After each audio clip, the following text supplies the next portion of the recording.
Bank Perkreditan Rakyat Krista Jaya berhasil meraih peringkat pertama di kelompok BPR beraset 100 hingga 250 miliar rupiah versi Infobank 2020. Dari 170 BPR yang berada dalam kelompok tersebut, BPR Krista Jaya mendapatkan predikat sangat bagus dengan total skor 99,29%.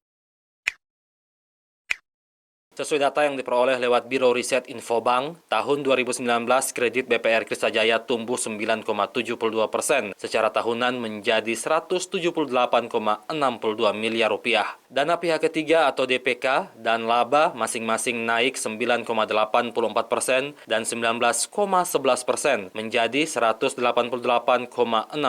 miliar dan 6,73 miliar rupiah. Sementara pertumbuhan aset mencapai 236,20 miliar atau 13,9%.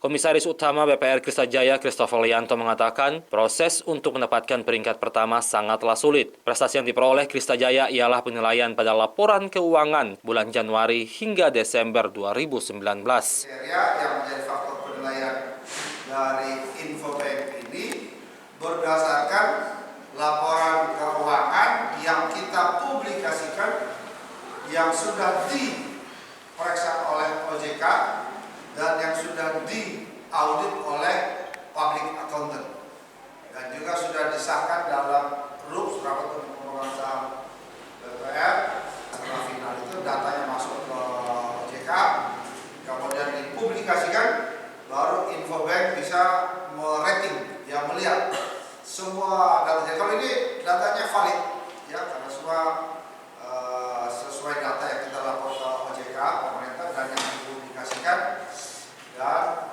yang diverifikasi atau di rating oleh tim dari Infobank.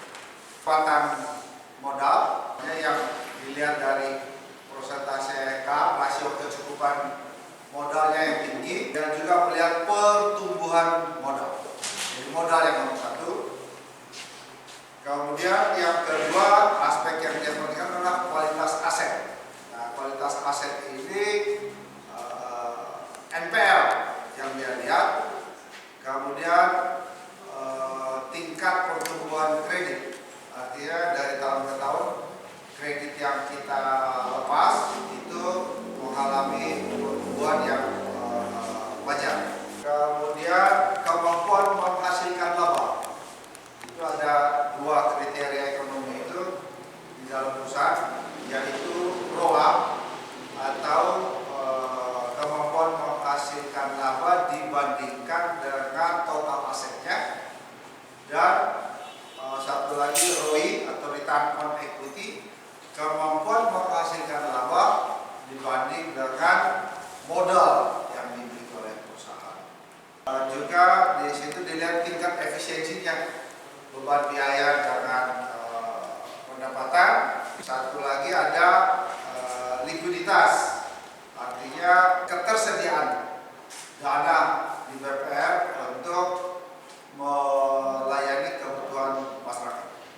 Gary Rudolf, AFP TV melaporkan.